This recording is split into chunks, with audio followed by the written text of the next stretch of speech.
Peace and blessings. Welcome to my channel. My name is Todd Schutze, and I'm a certified financial coach.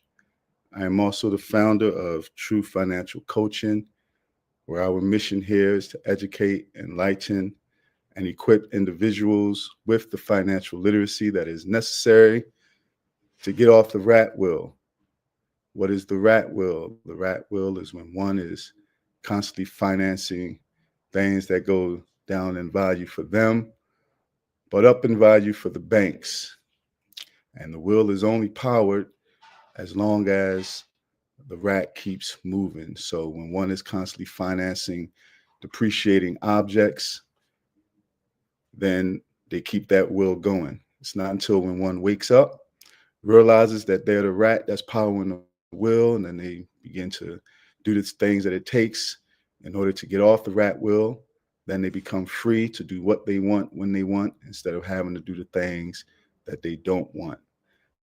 So today, as promised, we're on for the first time with a live stream, and appreciate everyone's support for taking the poll, and the majority won, which Saturday at 4. I actually came on at 4, but I didn't realize that the live stream wasn't being made public at the time, so I had to get out and come back in. So it's my first time doing this, working with the StreamYard. So yeah, we'll see how it goes, and go from there. But thank you for joining. Those people that are in, I see a couple of people in. You can just tell us where you're from. Just drop what state you're from, or what city, however you want to do it. You see the different locations that people are checking in from. But again, I appreciate everyone's support of my channel. It's been a year now that I've been on YouTube making videos. Started back in January of 2024. Yep. So, yeah, but I appreciate everyone's support over this past year. So we thank God for, we got Bahamas here and Monroe, Louisiana. Nice. We have Columbus, Georgia, Los Angeles, California. Nice. York, PA. It says we got Allison Bolden from Charlotte, North Carolina. We got North Carolina again. Sharita Tharrington. Thank you guys for joining. We got Ty Collins from Philly. You got John Ham from Florida. Brittany Gregory, I believe, Fresno.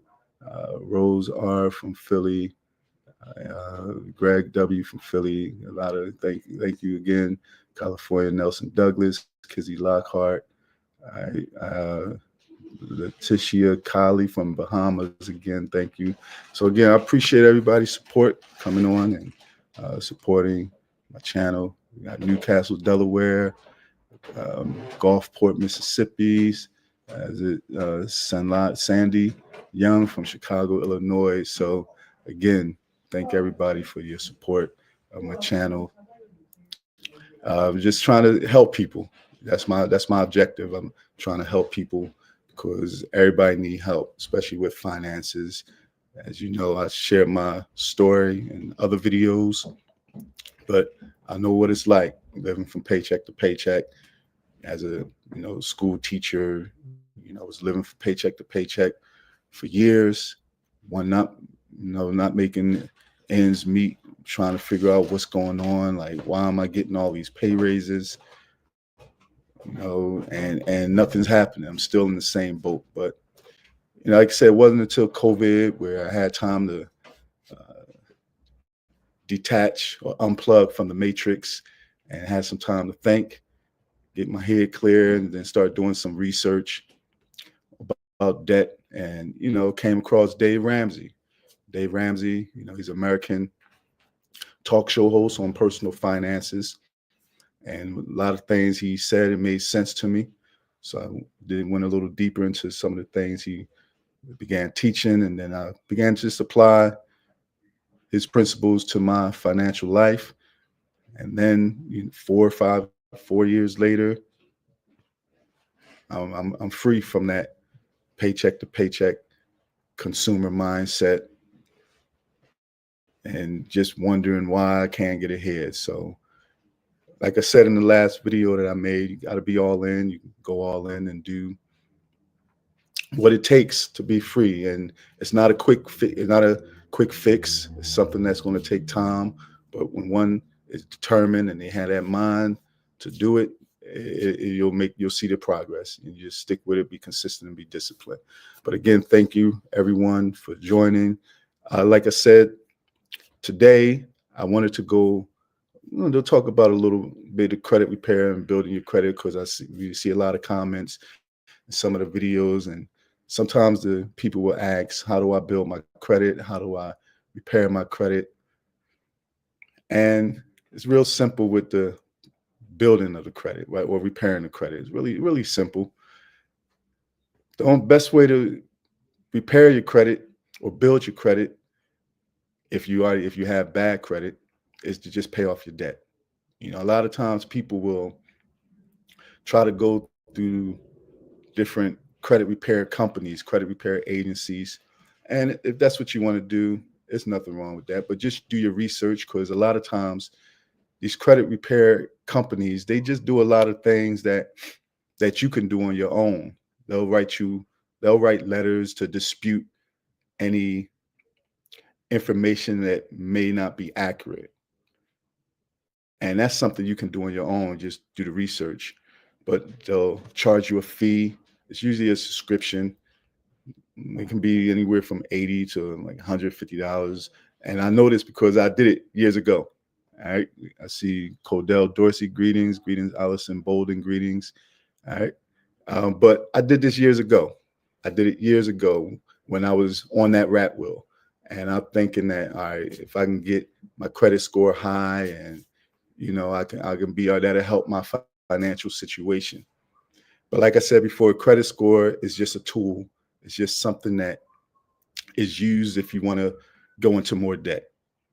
If you want to acquire more debt, you need a credit score. You want to acquire a finance vehicle, and you need a credit score. Some people, they finance phones, they check your credit score. It's a tool. It's needed at times. I'm not against credit, not against having a decent credit score. I'm not against that. But the problem that I see with many people, and including myself, people worship the credit score. Greetings, Shahari. I see Shahari. Greetings, Shahari. Greetings, brother. Jerry Dixon, greetings. But yes, so with the credit score, it's just a tool. But many people worship it. They worship that credit score, and they bow down to I call it the unholy trinity of debt, right? Experian, TransUnion, and Equifax. They worship those credit scores. And like I said, it's just a tool. But in some cases, you need it. For example, I'm not against mortgages. I'm not against getting a mortgage, but do it the right way.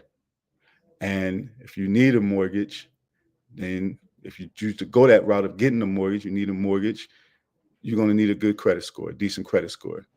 All right. So greeting, brother Chris from UK. This Marilyn Wani, greetings. So again, but with the credit score, if you have a low credit score and you need it to get a mortgage, or outside of a mortgage, you don't really need to finance anything. If you want to finance a car, that's you. But a lot of times people will try to go to the credit repair companies. Like I said, I did it years ago. I was paying like $100 a month, and all they was doing was deleting items that were disputable on my credit report. And it wasn't many that was disputable, because I took on that debt. I took on the debt, so they couldn't get a lot of things wiped out. So I was just pretty much giving them money to do something that I could have done on my own, or just simply pay off the debt. Just pay off the debt. That's how you repair your credit. Just pay off the debt, but you need a plan. You need a plan, and it starts with the mindset. Because what good is it people doing the credit repair for you, eliminate or getting some debt moved off your account, get your credit score bumped up a couple of points, but then you right back in getting into more debt. You get your debt, you get your credit repair, your credit score repaired, or your credit report repaired, just to go back into more debt. And then you right back in the same boat that you was in before you got the credit repair company.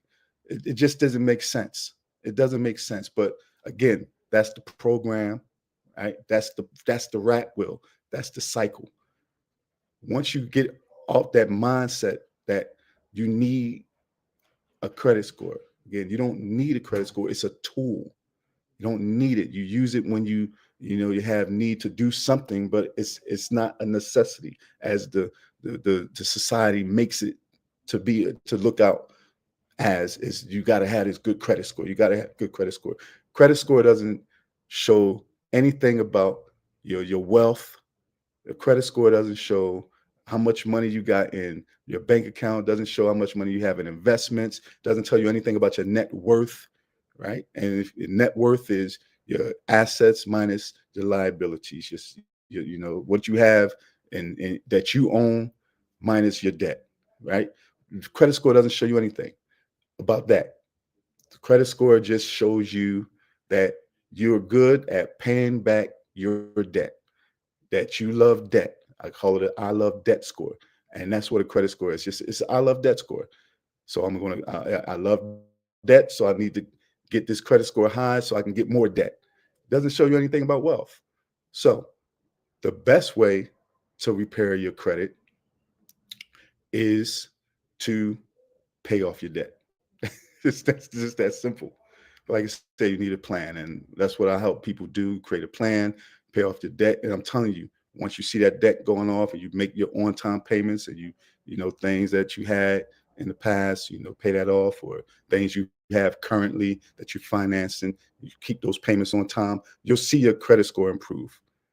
But the purpose, again, for a lot of people with that credit score is to get more debt, right? Get more debt. One way that I tell some people, right, if they trying to do something as far as maybe get a mortgage, or they want to build their credit score for the future, something they want to purchase in the future, maybe finance a home, or a young person that doesn't have any credit score or at all, but they want to, build their credit score. If you decide to go that route, if you decide to use a credit card, and I'm not against credit card use, but I am against credit card debt, and that's the difference. Use a credit card as a tool, use it, pay it off at the end of the month, and that's the best way to build another way to build your credit, right? You get a credit card, you use it for whatever. I would just tell people, look, just put something on a credit card that you use with cash, that you want to pay with cash anyway. So it can be a subscription. If you got Netflix, attach the Netflix to the credit card. That way it comes off automatically.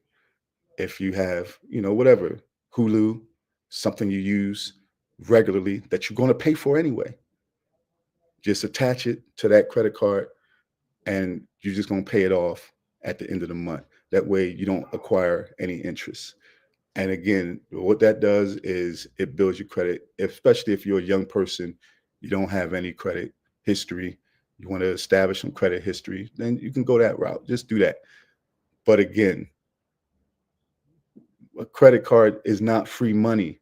And that's what the mindset people, especially young people, and this is why a lot of times, I know when I was in college, I would see all over the college campus Discover, MasterCard, whatever, First Bank, you name it, I was all over there. And what were they doing? They were just trying to lure the young people in and get a part of something, just put them in bondage, and they didn't even get their life started. And the problem is that young people aren't taught, people are not taught how to use a credit card. Again, a credit card is a tool just like anything else. You have to be taught how to use it. People aren't taught how to use it, and that's why they get credit cards. They think it's free money. or they use a credit card in case of an emergency, and then next thing you know, you got a big amount of debt, and they drowning in debt, credit card debt. And if one is taught better, then they can do better. You taught better, you can do better.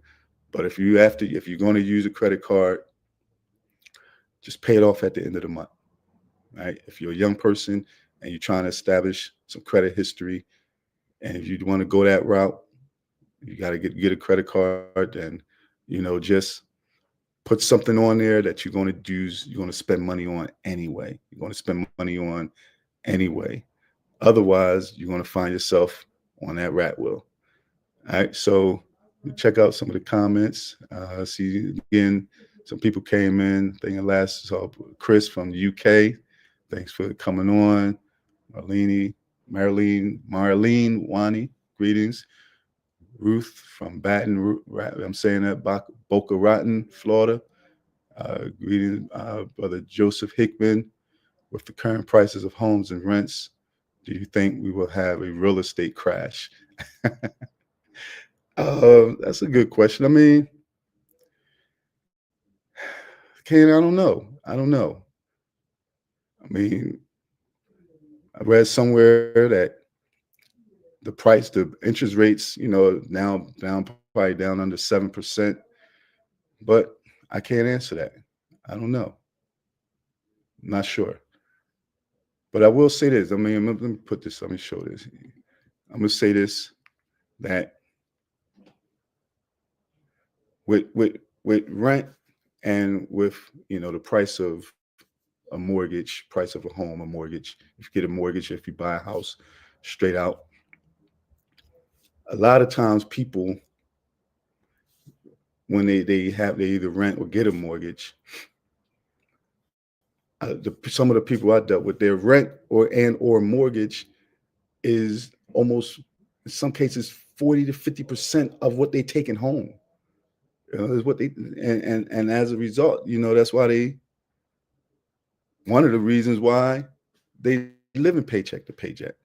So if you decide that you want to get a mortgage, because like it's often said, there's only one way that you buy a home, right? And that's with cash. There's only one way you buy anything, is with cash. Anything outside of that, it's called financing. And a lot of times people, they say, I'm going to buy a home or buy an object, and they finance it, right? It only takes one day to buy a home. It don't take 30 years to buy a home. It only takes one day to buy a home. It only takes one day to buy a car. And you don't got to be in a car lot for 8 hours all day. You spending your whole day at a car lot. But getting back, if one decides to finance a home or get a mortgage, or if you're paying rent, make sure whatever your mortgage payment is or your monthly rent is, my rule of thumb to help people out, just try to keep it to 25%, and as a stretch 30% of your take home pay. Because if your mortgage is 50% or above 30% of your take home pay, then that don't give you a lot of room to do much. After you pay your necessities and your food and your utilities and things of that nature, it it doesn't leave you with much to save, especially if you have debt, right? Because all your check is going to be wiped out. So as you said, with the crash, I can't answer that. I don't know. Let's see. You got greetings, Letitia. All right, that's a good question. Is Letitia? Hope I'm from Letitia Kali. It's a good question. Uh, Greetings, Brother Taj, referring to the emergency fund. What is defined as an emergency? Could you please give an example or scenario? Thank you. All right, great. Great question. Great question. So an emergency is not, I need a new outfit for convocation. That's not an emergency. All right. Emergency is not, um, I want to get pizza tonight. That's not an emergency. Right. That's not an emergency. Emergency is something that unexpected that you didn't plan for to happen. So emergency, you might have a home, your hot water heater might go out, right? Something like that. Or you might need a car repair. Your car might go out, something like that. Everyone's something unexpected that you didn't plan for, and it's major, where it impacts your life or whatever, or your living. So if that happens, a lot of times what I notice people do, because they don't have that emergency fund, what they'll do, an emergency happen, a car repair or something, engine might go out, right? What people do, or something leaking, a roof, the roof leaking, what they'll do is just go right back into debt.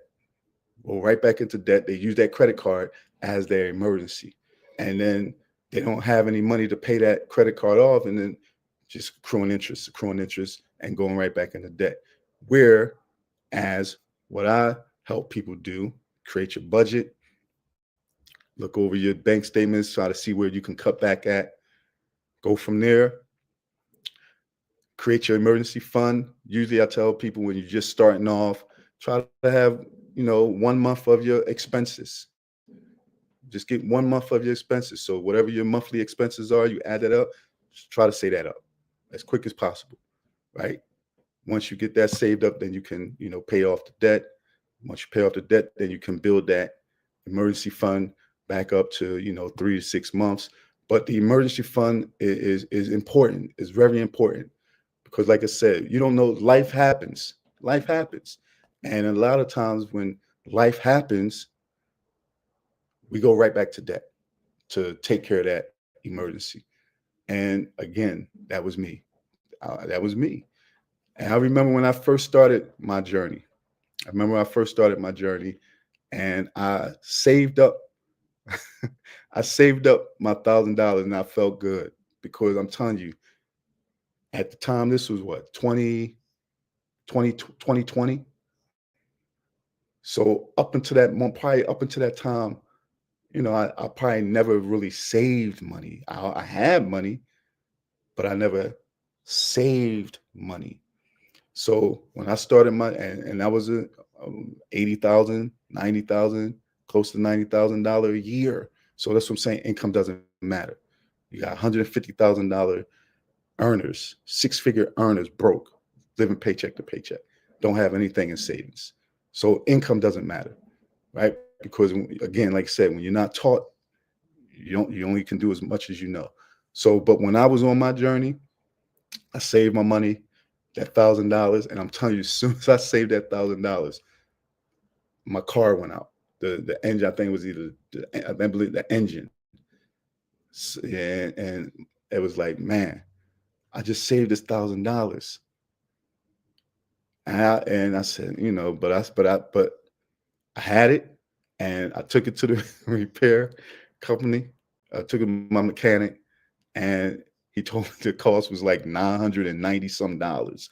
So I was like, oh, you gotta be kidding me. But it hurt. I said, I gotta get this $1,000. I just saved it. But that's what it was there for. I couldn't be mad. Because that's what it was there for. I didn't expect my car to go out, but I had the money. I didn't have to go borrow them from people. I didn't have to put it on the credit card. I just had the money, gave it to them. That's what it was there for. Build it right back up not too long after that. So it's a good question. Hopefully I answered that question. All right. Let's see. Let's look at some of the other remarks. This is Brother John. Society doesn't. This is a nice comment. John from the Netherlands, and again, I really appreciate everybody tuning in. Says that's the thing. Society doesn't seem to educate young people on debts, and once they are in trouble, years later, that's when they start to learn about what actually happened to them. That's so true. And me and Brother John, we talk a lot. We talk a lot about these topics, and And that's so true. Like I said, everyone knows, those that know me, I'm a school teacher, and I've been teaching mathematics for all of my 20, this is my 25th year, my last year, 25 years. I've been teaching mathematics, and don't talk about finance, don't talk about debt. And sometimes they do, but it's not in detail. You talk about positive and negative numbers, integrate debts for the negative, right? Positive credits and so forth, but it's not taught. It's not taught. And I remember last year, during my sabbatical, I've reached out to about at least 10 different schools, at least 10 principals of schools. In some countries, they call them headmasters, and proposed them with a curriculum about personal finances. And it was a beautiful curriculum. They all shot it down. A couple of them considered it, but they didn't want to go forward with it. So I said, all right, but that's the program. And as a teacher, I will always think, man, the information that we're teaching these kids ain't never going to use. But I kind of dismissed it, but I was right. I was right. How many times since you've been out of school that you used Pythagorean theorem, or how many have you used whatever, is a squared plus b squared equals c squared, or a slope intercept formula? That stuff is pointless. It's pointless. But because society the system doesn't want to educate, they don't want to educate. They want to keep the masses, they want to keep them slaves and dependent upon the system. And it's a program. It's a program. But yeah, thanks for that comment. We got Victoria Walker. Greetings, everyone. Jen, greetings. Love your channel. Thank you, Jen. And I appreciate it. And this is what let me share this. This is what I love to do. It says, thank you for taking the time to share with us. Blessings from Mississippi. Thank you, Jen. But this is what I love to do. I love sharing information because I know what it's like. I've been there. And it's so simple. And this is what I'm saying. Like, it's not this is not complex. It's not complex, but the media, so-called financial gurus, they make it seem like it's so complex, where you got to put your money here to make it grow here and invest in this. And no. As I often say, before you can invest in anything outside of yourself, before you can invest in any type of stock, right, you got to invest in yourself. Before you can invest in anything outside of yourself, you must first invest in yourself. You must first invest in yourself. And how do you do that? Make a plan, get out of debt, then you can begin to, invest in other vehicles. But thank you for taking the time to come on and listen to me. And, appreciate that. Brother Ron Childress, greetings. Thank you. Would you rather, Jen asked another question. Jen asked a good question, very good question. Very good question. And I'm going to say this. Like, these lives, I don't mind if people disagree with anything I say. That's your right. I don't know it all, right? I'm sharing my experience, and I'm sharing what worked with for me, and what I know can work for others. I know it can. And my point of views you may not agree with, and that's fine. Just always be respectful. Even in the chat, be respectful. That's all I ask. But the question is, would you rather buy a home or rent? And that's a very good question. That's a very good question.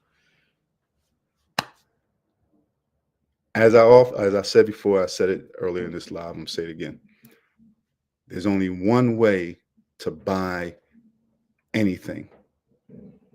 There's only one way to buy anything, and that's with cash. That's with cash. Anything outside of that is called financing. So, as I say, it doesn't take and I'm hope you can hear me. Doesn't take 30 years to buy a home. It doesn't take 84 months to buy a car. It only takes one day to buy a home. It only takes one day. You go see the home, you go see the home you like, you got the money. If your home is $300,000, you look into your bank account. Do I have $300,000 in there or more? Yes, so I can buy that home. If I don't have $300,000 in there, then what do I have to do? Get a mortgage, and that's called financing. And this is again a mindset that people have to understand about language, words, because your words are important. So if you mean buy a home cash, fine, it only takes one day. But if you mean finance a home or rent, and most people, when they say buy a home, they really mean get a mortgage. Not against mortgages.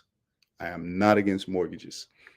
I have a mortgage. God willing, I'll be free from my mortgage this year, God willing. But if you're going to get a mortgage, if you need a mortgage, or if you're going to get a mortgage, you get the best mortgage that you can. And most people, they get, not say, I can't say most, some people, but people, two types of mortgage. You can get a conventional and the US, conventional FHA. FHA, sponsored by the government. Government kicks in some money to the banks. Then you got your conventional. Normally, the stipulations are different. Conventional, you got to put a little bit more down. Better credit score, higher credit score is needed, right? FHA, you only need to put like 3% down, right? 6% down. Then you have VA loans also for veterans. They zero down. So that means you financing the whole loan, right? So if you need a mortgage, fine, nothing wrong with that, but try to get 15-year conventional. That way you can avoid PMI, which is private mortgage insurance, right? And when it says PMI, most people see insurance and they think it's protecting them. PMI protects the banks, because if you have to get an FHA loan, you get PMI, they look at you as high risk. The banks look at you as high risk. So you're going to pay that extra money to protect if you foreclose on the home. The banks get their money up front, most of their money up front to protect them if you foreclose. So it's a win-win for the bank, right? Bank for the individual is that's depends on the person, because if you have to rent until you can save up a nice amount to 20%, because with a convention you need a little bit more, you need about 20% to avoid PMI. Then you just rent until you can do the right thing, unless you want to go into a FHA mortgage and you're willing to pay almost double what the market price or the market, or what the home is selling on the market for. Because over the time of a 30-year FHA mortgage, you're going to be paying 1.5, 2 times of what the price of that home was, because of interest and because of, again, PMI. So that's totally up to the individual. What people don't realize is this: when you have a mortgage, you're renting from the bank. But people don't look at it like that. And like I said, if you don't agree with me, that's all right. That's all right. You can agree disagreeably. You could disagree respectfully, right? But what they don't realize is that if you have a mortgage, you are not a homeowner. You're not a homeowner. You're renting from the bank. But people don't realize that. because the banks just, they dress it up. Oh, you're a homeowner. How can you be a homeowner and you're making payments? How can you be a homeowner when you're making payments? Because what do you call a person that has no mortgage? They're not making any payments to the bank. What are they called? They call it a homeowner. So how can they be a homeowner and you be a homeowner with a mortgage? That just doesn't make sense to me. That doesn't make sense. So to answer your question, that's up to the individual. If I dealt with people, and look, might be best to just to rent until you can get your mortgage the right way, right? 15-year conventional. All right, good question. Hopefully that answers. Again, greetings. We got Georgia guys. Perfection. Hello, good afternoon. Bob T. Thank you. Greetings, Letitia. LOL. All right. Uh, good question. Let's see. This is modesty. I know who that is. I'm not going to, but greetings from the Netherlands. All right. How much emergency fund do you advise? That's a good question. Very good question. Again, if a person is just starting off on their journey, if they have a lot of debt, they have debt.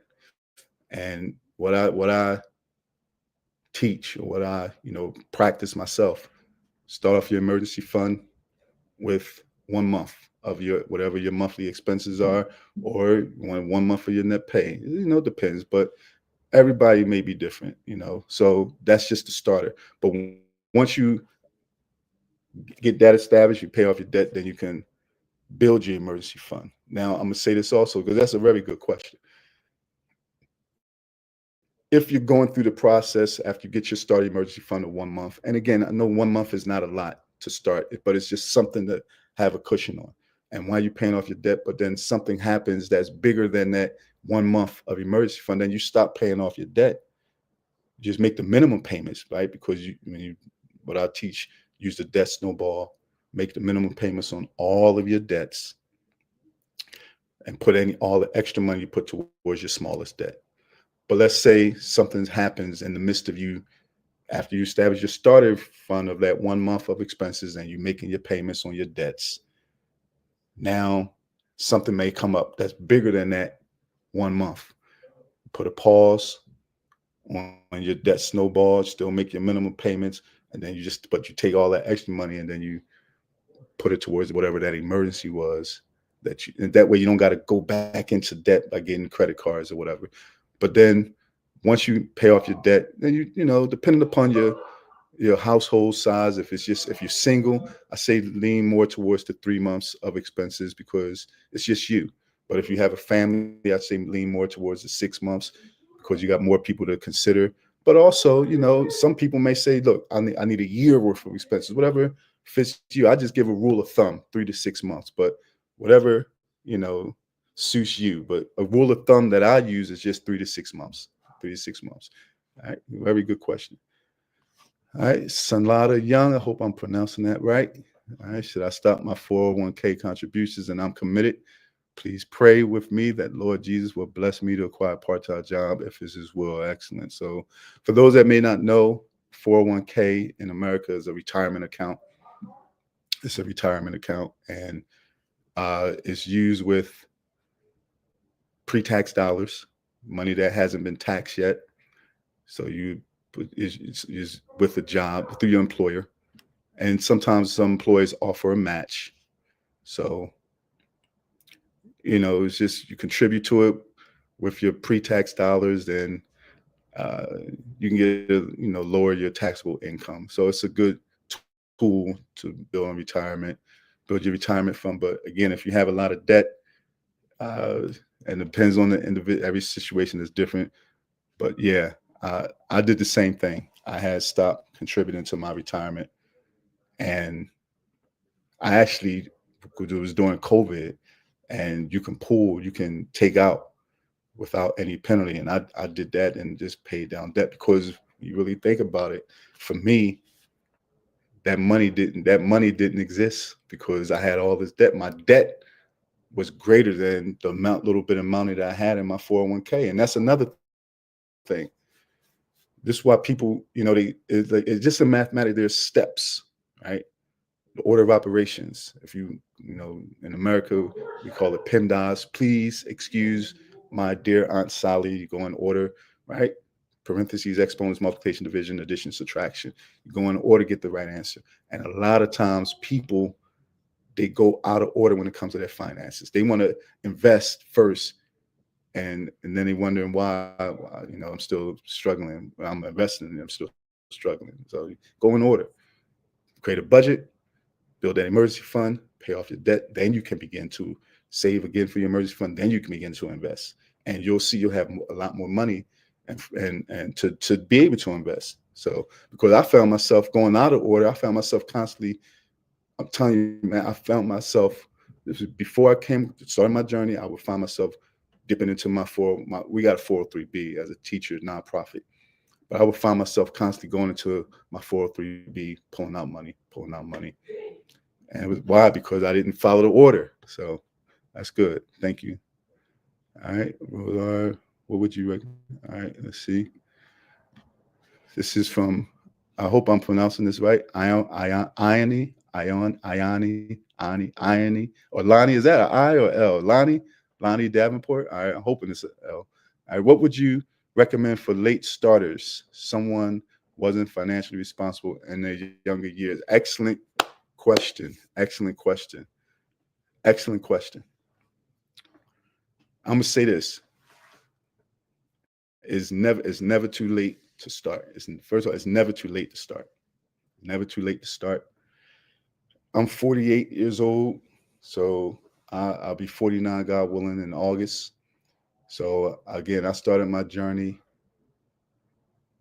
2020 is when I really started it. Like 2018, I prayed, and somebody said that Senlada, pray, and that's I'm telling you, that's what I did. I prayed back in 2018. I prayed, Lord, let me be financially fit.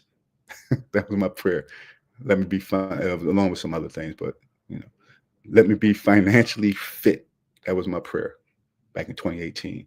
2019, that's when like COVID began really like hit, and that's when the Lord began put me on my journey to on where I'm at today. Started me on my journey. So that was about 7 years ago. 2019. So 6 years ago. So I was 42 going on 43. And people say, well, in your 30s, you old. And 30s, I wish I can go back to my 30s with the knowledge I have now. I wish I could, man. I'm not a millionaire, but I would be a millionaire if I had this information in my 30s. I would in no time easily. Because it's so simple and it's not that complex. But what I would recommend, again, first have that made up mind. Have that mind that, look, I got to do better. I got to do better. Once you have that mind that you want to do better, then just do your research. And like I said, I came across Dave Ramsey, and his plan works. His system works. I didn't need any of it. I didn't have to reach out to him or hire any of his coaches or whatever. I just did it on my own. And this is why I share the information, because you can do it on your own. You can. And now I'm here if you want somebody to help you. That's what I'm here for. But you can do it on your own. But it starts, with the mindset. Have that mind. And once you get the mindset, then, I advise, look over always say the same thing. Look, get your bank statements, because a lot of people don't even look at their bank statements. Get your bank statements. Look and see for some trends, like eating out, because a lot of people spend a lot of money eating out. And like I said, I did a poll, and what percent of the food budget do most Americans spend on? It was 59%. That's a lot. And I'm telling you, believe people, we spend a lot on food. and don't even realize it. So look at your bank statements, see what areas you're overspending in, cut that back, create your budget. You can use any budgeting tool. Tool I use and use with people I work with. Every dollar budgeting app is free.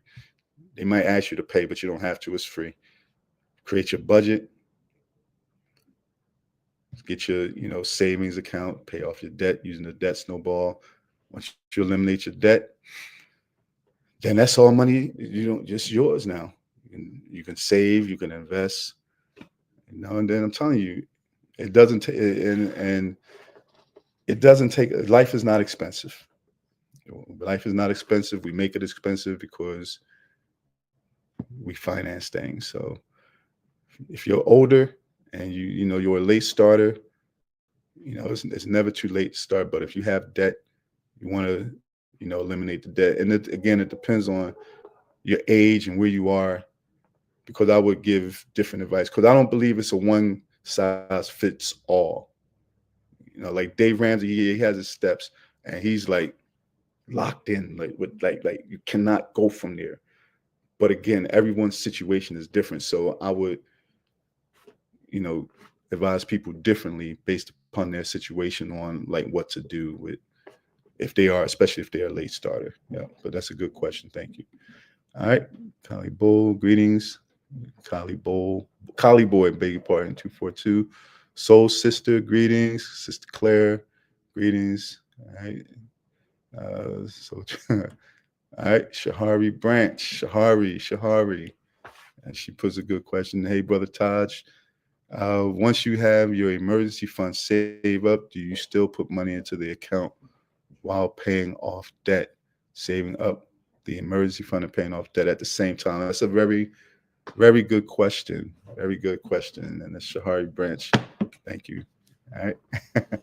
So once you get that starter emergency fund, whether it's $500, whether it's $1,000, whether it's 1 month, and again, everyone's situation is different, so I would advise people differently. But that starter emergency fund, you want to establish that first. Once you get that established, then any money, all the money that you was putting towards establishing that, now you can transfer that money to paying off your debt, starting with your smallest debt, right? So once you start paying off your debt, you don't stop putting in your emergency fund. Just start an emergency fund. So let's just say you $1,000 is your goal to get your start emergency fund. You create your budget.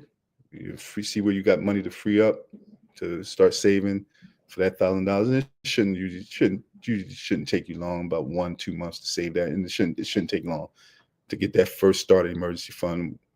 Whatever it may be. Once you get it, then you stop, and then you put all the money towards the debt. Then once you eliminate your debt, then you go back and build up your starter emergency fund, your emergency fund. All right, good question. Thank you, Shahari. All right, let's see. But again, before we go on, I was talking to somebody today, and it was a good brother. It was actually the first person that reached out to me. Very good brother. The first person to reach out to me, and I worked with the brother, and he's doing good. And the time his income was very, very low. He had a low income. And this is what I'm saying. Income doesn't matter. It doesn't matter. Yeah, you want to have a big income as possible, but this brother income was low. And we sat down with him, created his budget, helped him create a budget, helped him, he went through the process, got his emergency fund, he had to use it, but he had it. He's a plumber. And one time some of his tools got stolen, and he had to go into his emergency fund to replace his tools.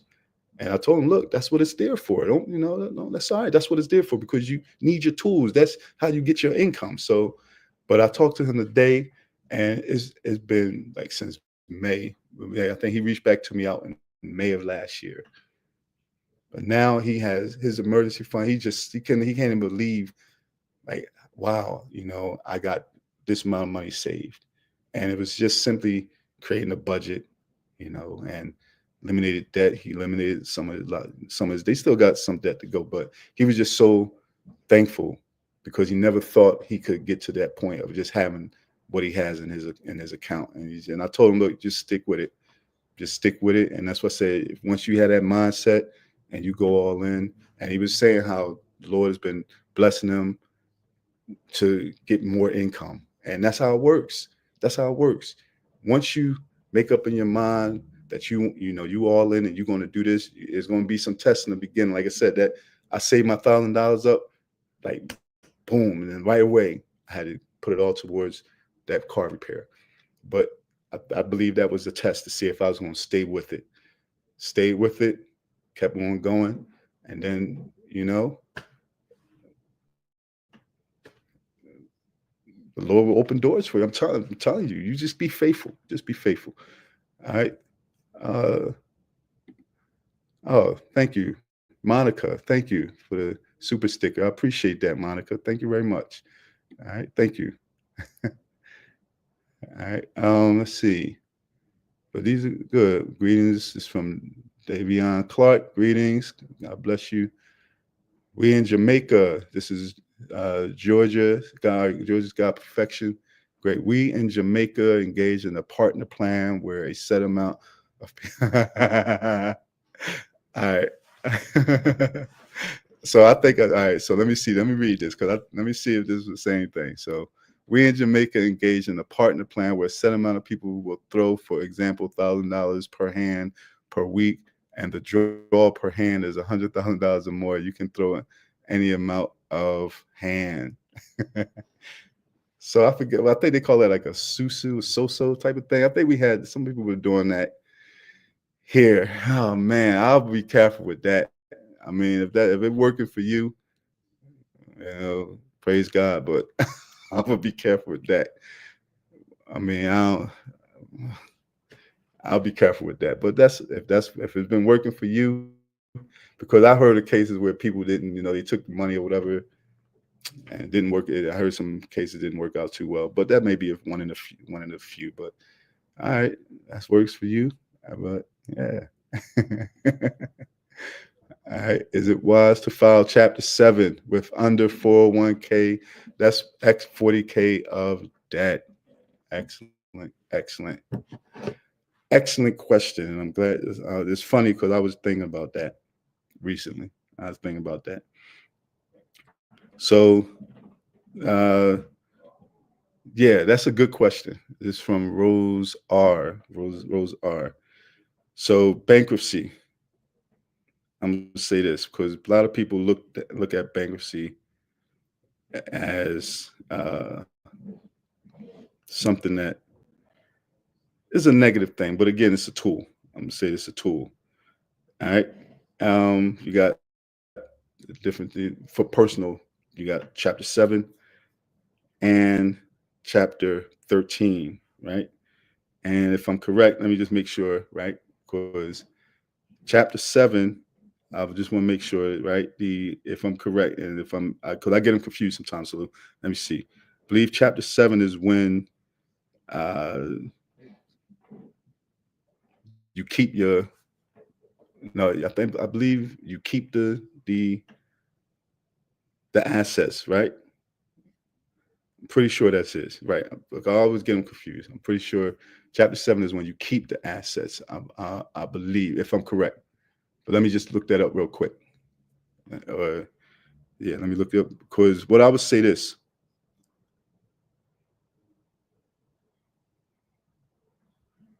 Mm,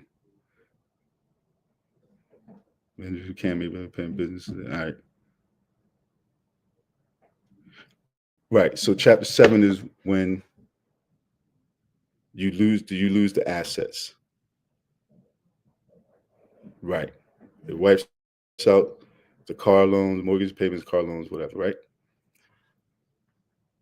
I would only this is a rule of thumb. People don't realize like they're filing bankruptcy chapter 7. I just want to make sure chapter 7 is when you keep the assets. Or I believe chapter 13, but whatever one where you keep the assets. people don't realize that they're filing bankruptcy to keep the assets, to keep the items that got them filing bankruptcy. So if you have to file bankruptcy because you can't keep up with the payments, but then you file bankruptcy to get into the payment arrangements for the items that got you filing bankruptcy in the first place. I'm not against the filing of bankruptcy, but in certain cases, and that would be in an individual, right? 13, you keep the assets. Thank you. All right. So 13, you keep the assets. Thank you, Celani Foster. I always get them confused. 13, you keep the assets. So if you have to file Chapter 7 bankruptcy, you lose everything, right? You give up everything. I'm not against that because most people will file the Chapter 13. It's easier to do Chapter 13 because that's the one you keep the assets. It's easier to file that. It's harder to file the Chapter 7 because you got to take a means test depending on your state that you're in to see if you even qualify for that. But this is my rule of thumb. This is my rule of thumb. Because it stays on your credit report for like 7 years. So if you don't think you can pay off that amount in 7 years, then you may want to consider filing, because I say 7 years because that's how long the bankruptcy is going to stay on your credit report. But if you don't think you can pay off that amount in that time frame, then that's something you might want to consider. But bankruptcy is a tool because some people they have medical expenses that can be like costly, hundreds of thousands of dollars. They know they can't pay that, then you may want to consider that. But people use bankruptcy, especially they use Chapter 13 to file bankruptcy using Chapter 13 just to go right back into debt. Like, that's what I'm saying. That's why I said it starts with the mindset. Because if you could file Chapter 7 and you cut all ties with all those things that got you filing bankruptcy, now you're free, right? The only thing that you can't bankrupt is what, child support, right? Student loan debt, right? But let's say you file the Chapter 7. Now you can take all that money that you was making that, right? That you was putting towards your payments that you no longer have. Now you can take all that money and put towards your student loan if you have student loans. So yeah, Chapter 13, and thank you, Celini, right? Thank you, Celini. Right, Chapter 13 is when you keep the assets. Chapter 7 is when you don't. But that's a decision that you really want to really think about, and really think about. All right. All right. So thank you, Amber. Let me see that. Amber says something. The Consumer Financial Protection Bureau just released a final rule January 7th, banning medical bills on credit reports and prohibiting lenders from using medical information in lending decisions. I didn't know that. Thank you for that information. Thank you. That's very good. But again, there's a stigma behind bankruptcy because people look at it like you're a loser if you have to file bankruptcy. I would know. It's a tool. Bankruptcy is a tool, right? It's a tool. And if you have to use it because search whatever situation, but it's like in case of emergency, I wouldn't just, people do it. I know people that do it like often, especially Chapter 13, right? Because you still get to keep the stuff that's keeping you in bankruptcy. And it don't appear to people that you're in bankruptcy because you still got the finance car that you filed bankruptcy for. It doesn't make sense. Doesn't make sense. So yeah. All right. Good questions. I appreciate everybody's. That's called a Ponzi scheme. I believe she's referring to the sister, the Jamaica thing, right? The pyramid. That's what we call a pyramid, right? Ponzi scheme. All right. Here we go. Let's go back. So do you think it's a good idea to save change to like coins, pennies? Yeah, ain't nothing wrong with that. And do you think it's a good idea to have a cash app versus? That's preference. personally, I wouldn't use Cash App for my. I mean, nah, that's personal preference. I would just use me personally, I just use my debit card. I do have a Cash App. I do use the Cash App card for certain things if I haven't, but I don't use it regularly. Rare that I use it. But yeah, I think it's a good idea to save the change. Just put it in there. I got a little coin thing up in I put my coins in at the end of the day. I just throw coins in there. And when it adds up, my wife uses it. I don't use it. I'll put the coins in there, but she cashes them in. But yeah, there's nothing wrong with that. I think that's actually a good thing. I cannot find. Sister United, Sister United, greetings from the Netherlands. Cannot find Dave Ramsey on Google. Yeah, you should. I don't think. I know the app. I don't think it works outside I don't think it works outside of the United States on a computer. I think you can download it on your phone, the app for the budgeting tool, but yeah, because I don't think it works on the phone on a computer outside of the U.S. You might be able to download the app, but yeah, Dave Ramsey, he should be on Google. He's a very popular guy here, in the States. All right, it's John. All right, so let's see. So, system, how do you keep it up though? It's challenging for me to not to use my credit cards and going. That's a good question. Very good. And this is again, I'm not against credit card use. Not against credit card use, but I am against credit card debt, meaning you're carrying over a balance every month. After the end of the month, you're carrying that balance over every month because when you do that, interest is now charged, and pay more for that item than what the sticker price is. So this is where you create your budget. This is where the budget comes in. You have to create a budget, and then you just try to use only when you have the cash to pay it. Like I use a credit card. I use credit card for my hotels that I stay in, or to rent cars. But I have the cash already to pay it. So this is where the budgeting comes in at. All right. Thank you. Sister Dave Blessings, Evangelist Taj. You can just call me Taj. And chat and true, I need to pay more attention to my bank statements. Yep. Unnecessary spending. Where's the money really going? That's so true. That's so true. And I'm telling you, there'd be times where I would get my bank statements and I wouldn't even open them. I just let them pile up and then throw them out. But people don't look at that, and instead they just constantly swiping, constantly pushing enter, spending. Don't even realize that this is adding up. It adds up, and especially like with eating out. I'm telling you, eating out, spend a lot, spend a lot. And I'm not saying you don't eat out, but just make a budget and allot yourself a certain amount of money. This is what I'm going to use this paycheck or for this month for me to, to spend on takeout or whatever, but you have to look at your bank statements. And a lot of times people don't do that. They don't budget. They may track, meaning when they spend, they look at the online statement or whatever, they track the spending, but they don't budget, meaning they don't allot themselves a certain amount. But that's thank you for that. Let's see, thank you. See, Karen from Greensville, South Carolina. Thank you. Can you please share?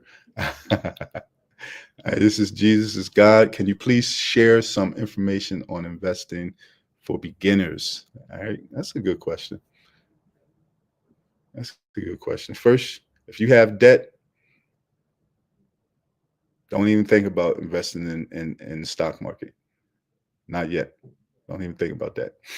If you have debt, you got to first invest in yourself. Get out of debt. Get out of debt.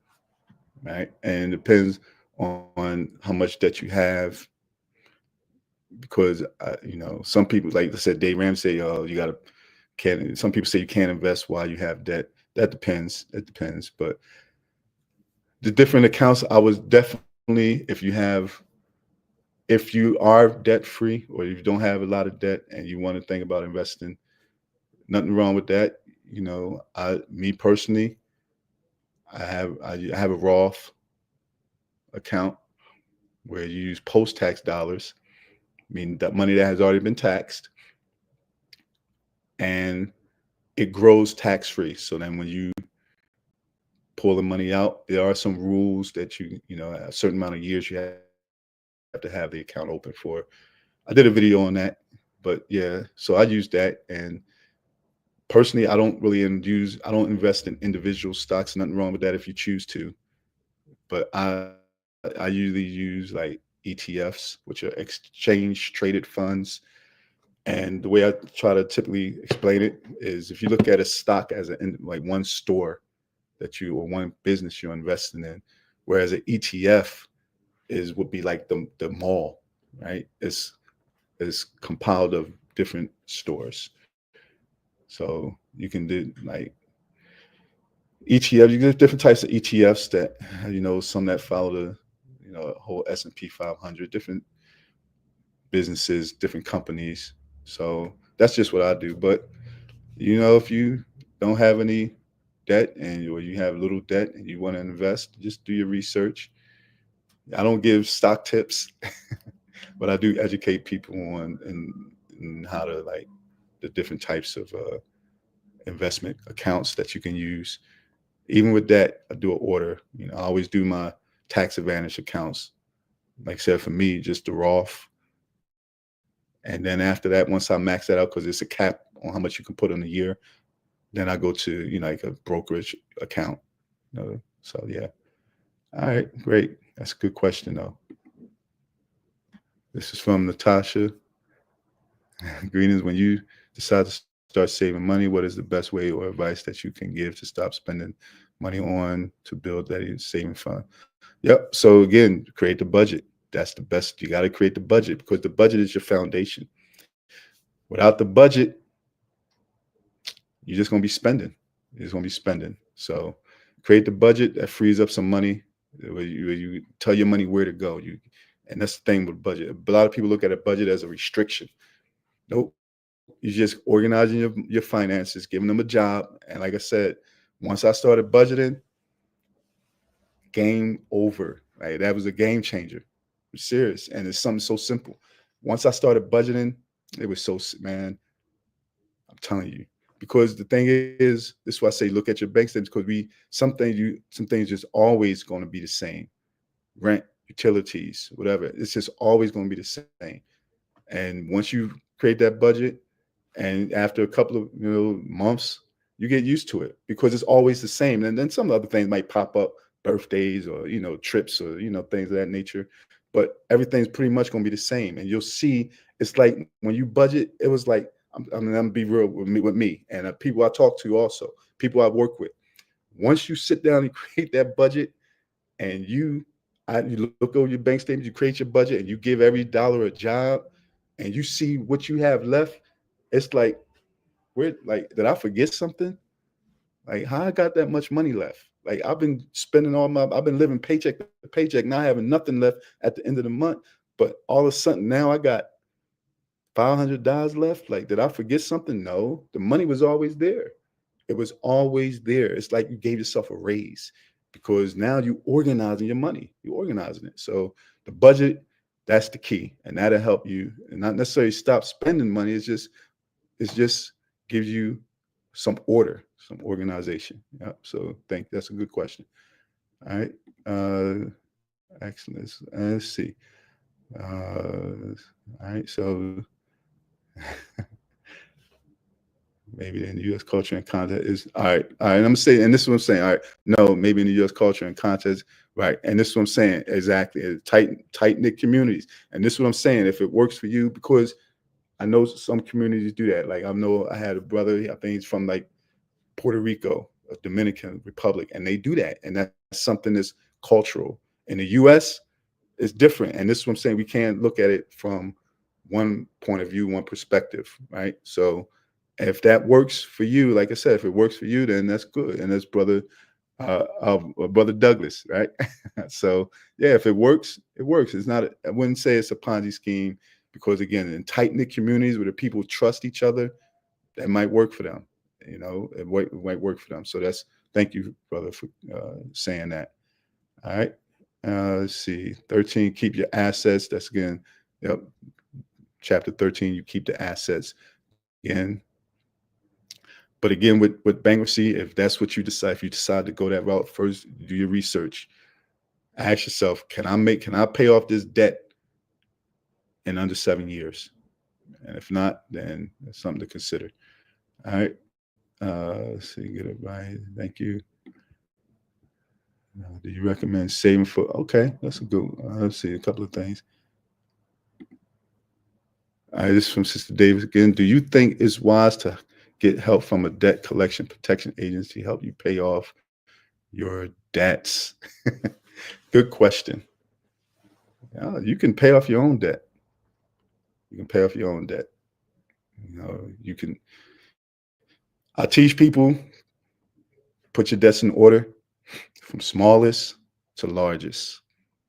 After you create your budget, you save your emergency fund, put your debts in order from smallest to largest. Except for collections. Save collections for last because collections are negotiable. You can negotiate with that. Believe me, you can negotiate collections.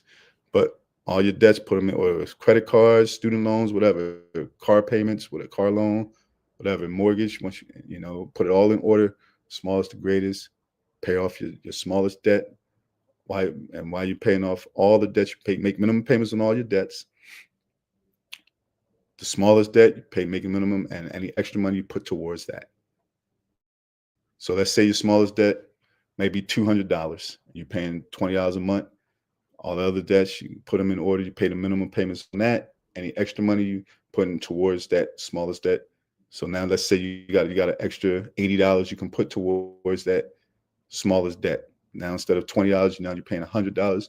Once you knock that out, that's $100 now. You take that, put it towards the second debt,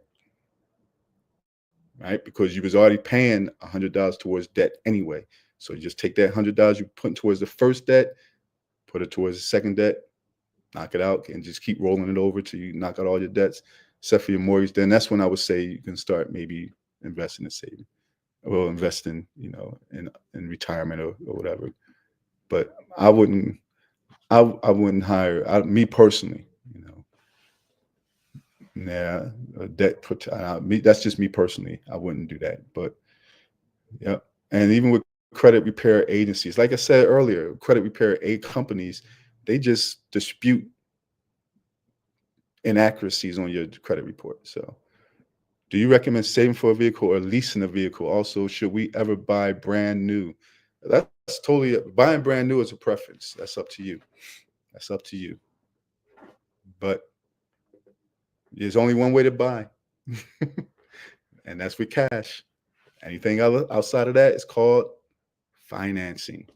So, me personally, I would save, because with a lease, a lot of stipulations with leases, and people have this debate: should I finance or lease? Finance is better than leasing. Leasing is better than financing. It's both the same thing because you don't own it. You're paying somebody to use a vehicle, so you're paying the bank. The bank own it. So but with leasing, there's a lot more stipulations. It's like you're renting, right? But it's renting to own. But then you renew the lease. It's a lot of stipulations. You go over a certain mileage, you got to pay for that. It's a whole lot of stipulations with that. So personally, yeah, I would just save, find whatever you like, just save. Just save. It might take you longer, and that's the thing with society. People don't want to wait. They don't want to wait. They don't want to wait. All right. So good question. Let's see, brother Dimitri. Thank you, greetings, brother. All right. He says, greetings, brother Taj. Can I invest in gold, and do you think that it would be good investment, for example, to use it for retirement? Again, that's a good question. It's not a sin. I would just make sure whatever you're investing in does not violate the scriptures. The Bible is against wearing of gold, yeah, but gold is a commodity. If you want to invest in it, I mean, physical. Some people do that.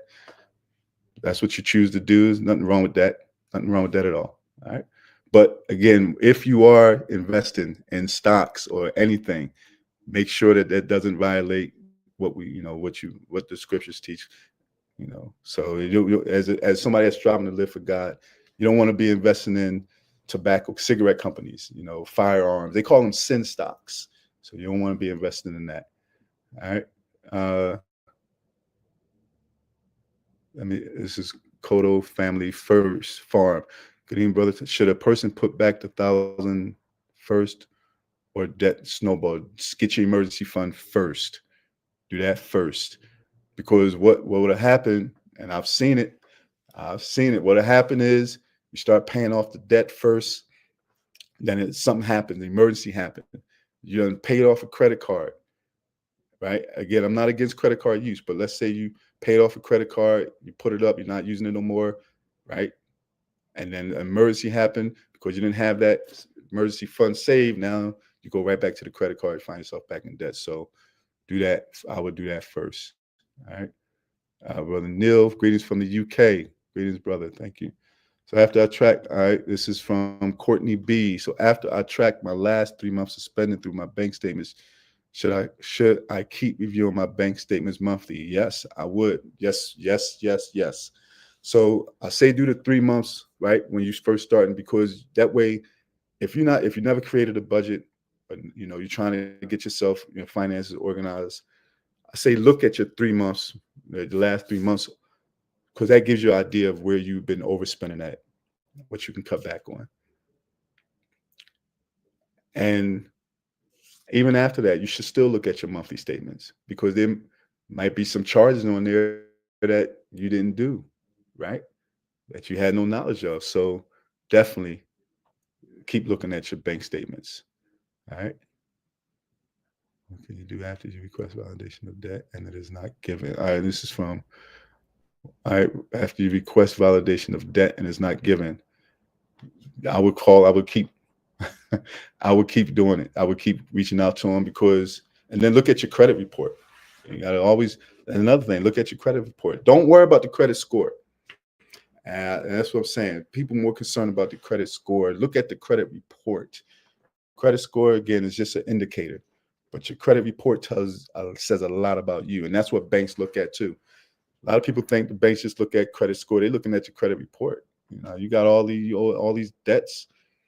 So yeah, but if you have requested it, just keep requesting it. Look at your credit report, and I would just put it in writing and do all that as well. Yeah.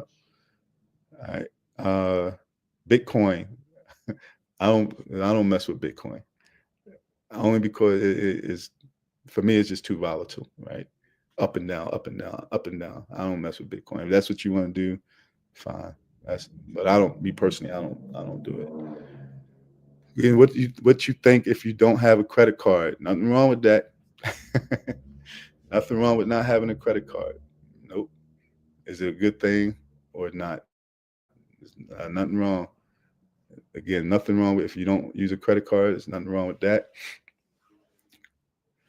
Yeah, use cash. I pay cash, but as I said, I use credit card as a tool. That's it.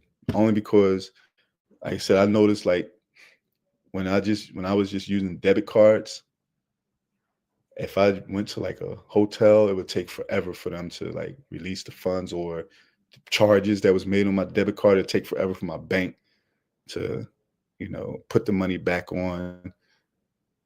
But if you use a credit card, I just use it for security purposes, because it's easier just to call you, look, uh, I didn't, this is an unauthorized charge. This is a mistake. When they look into it, put it right back. No problem. So for me, it's just convenience. Yeah. Sister Rufaro. Good. Yep. A lot of people don't know the difference between budgeting and tracking. Exactly. Budgeting, you organizing before the month. Do it before the month start. So I usually sit down at the end of the month. For me, I still budget. Even I got it. I mean, I can do it. Boom. Just without even thinking. It's just autopilot now. And that's how it happens. Like the first couple of months, first few months, you're gonna make a lot of mistakes. Because even when I first started, I made some mistakes. I was able to fix it because I had everything else in order. But yeah, budgeting and tracking, two different things. And most people track, but they don't budget. So yeah, thank you. All right, I heard of paying off that early is bad. Lonnie Davenport, I heard paying off debt early is bad. I've heard you should make payments according to the agreed upon time of payment. I've never understood this, but what your thoughts? That's a good question. I'm gonna put it like this.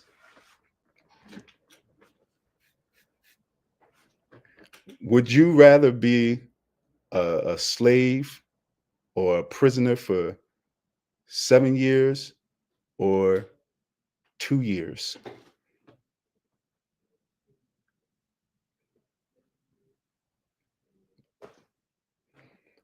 So if you have debt, you're in bondage. You're a prisoner because the scripture says, Proverbs 22:7, the borrower is servant to the lender. So that you answer, yeah, how does that sound? Would you rather be indentured servant or debt slave for 7 years or 2 years? So I want to get out. I want early release. I want early release. So I'm gonna pay. I'm gonna do what it takes to pay off my debt early, and that's what I'm saying. Like that's a program. That's a program. Would why would you want to keep debt around? Why would you want to keep debt? I'm not talking to you, Lon. I'm just saying rhetorically, right? Rhetorical question. I'm not. It's not to you. I'm just saying rhetorically. But why would anyone want to keep debt around? Like, get rid of it. They say people say it's good debt and bad debt. That you got your feelings involved with it. Debt is debt. If I ask you, what's 2 minus 5, -3? How does that make you feel? How does that answer make you feel? Does it make you feel good or bad? There is no feelings. It's why? Because it's just a number, right? And that's all it is. Debt is debt, and I don't want to be in the negative. I want to be in the positive. So, yeah, I never understood that either, Lonnie. Like, keep debt around. People say, keep your mortgage payment around. Keep your mortgage payment because you can write it off on your taxes. You can write you get the interest on the taxes. When you file your tax return, you can put it on your taxes. That's a program. That's a program because the little bit of money you get back is nothing compared to what you're paying in interest for keeping that mortgage around. Yeah.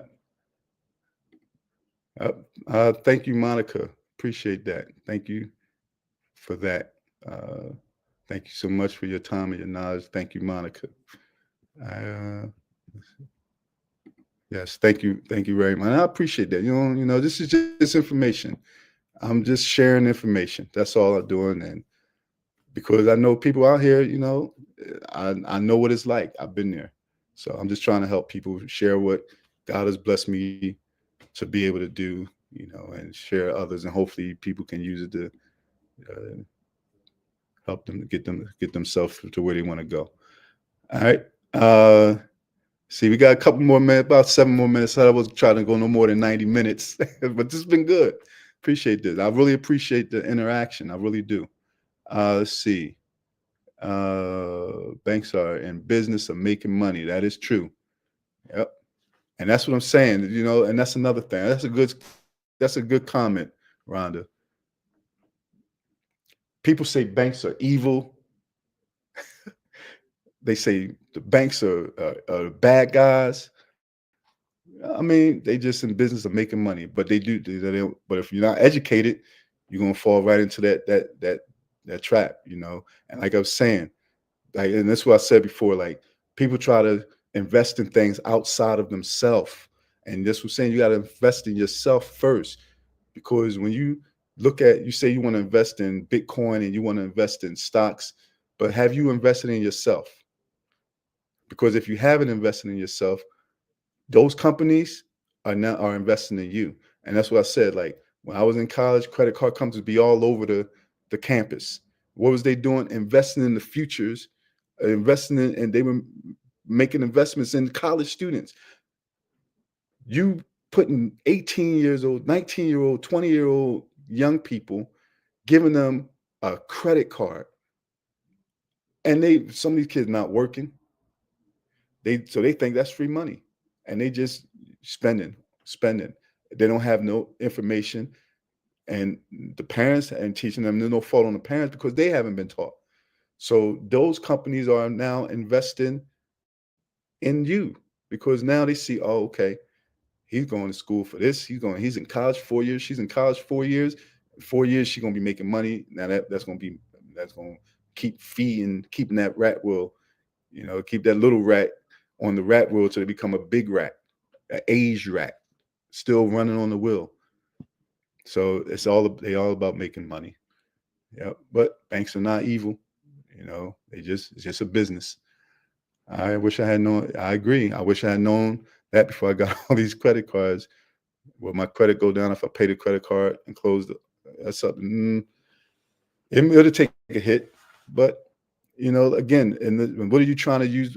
What do you need a credit score for? If you trying to get something in the future, like a home, like you got to get a mortgage or something, then if you pay them, if that's what your plan is, if you want to get something in the future, like get a mortgage for a home,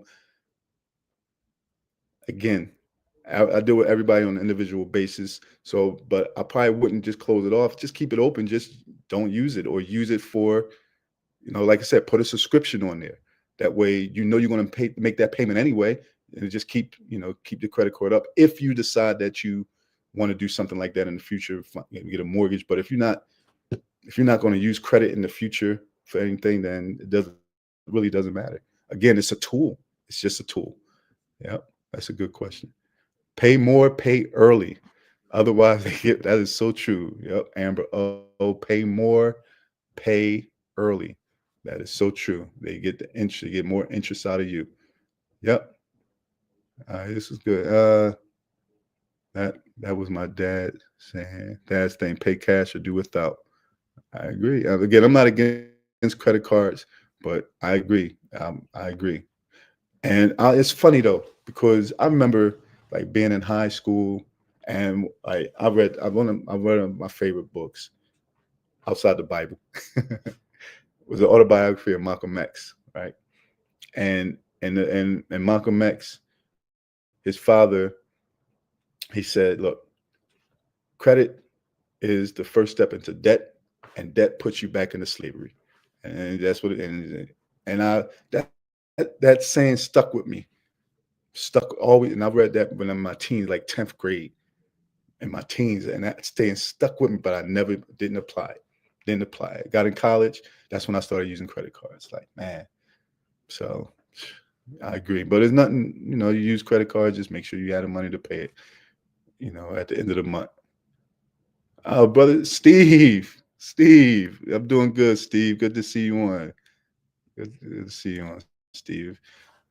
But yeah, all right, let's see. 10 ninjas, 10, praise God. I'm building my credit score now, but having debt low, I'm using several different cards. You only need one card. You only need one card. You don't need a whole lot. You don't need a whole lot. You don't need a whole lot of credit cards. You only need one. You only need one. But if you choose to get more than one, all right. But if you're trying to, if you're a young person and you're trying to build, like I said, just get one and just put something on there that you're going to spend anyway. Otherwise, you're going to find yourself drowning in debt. Drowning in debt. But yeah, but I'm gonna get ready to wrap up. And again, we thank everyone. This has been good. This has been really good. I appreciate everyone who's coming on. Yeah, I read that book too. It's a good book. Good book. The book is better than the movie. That's Ron DeLoe. The book is, to me, that's my opinion. The book is better than the movie. And I might do that in some other future ones. Um, yeah, I got some book recommendations. One book, I'll leave it with this. If you haven't read it, it's an excellent book. And this book helped me a lot. The Richest Man in Babylon. Richest Man in Babylon. I think I got it over here. Let's see. Yep, Richest Man in Babylon. Excellent book. Richest Man in Babylon. Short book. And they even got it on YouTube. You can listen to the audio, play it. Man, it's a good book. I'm telling you. Some good principles in there. Good principles in there. Good principles in there. It really helped me. And I still listen to it and read it to this day. Some things in there that, yeah, it's some good stuff. Some good stuff. So, but again, thank you, everyone. thank you. I'm serious. Thank you, everyone. It's been a blessing. Again, God is a God, and He hears your prayers, man. He hears prayers. Like I said, just keep God first. And we all got things we, working on, but your finances, trying to get that in order. You can do it, and it's never too late to start. You can do it. Just stick with it. Go all in. Create a plan. And if you need help, I'm here to help. You can visit me at trufincoaching.com. You can schedule a consultation. I see a couple of people that schedule consultations on, and again, I appreciate them tuning in. And I appreciate everybody tuning in, and hope to see you. Hope to see you on the next live, God willing. Try to do one a month on Saturdays at 4. But again, thank you. If you're ready, come visit me, True Fin Coaching. If you don't even need to visit me, just you can listen to the videos, watch the videos, and just apply to the principles to your finances. But thank you, everyone, and peace be.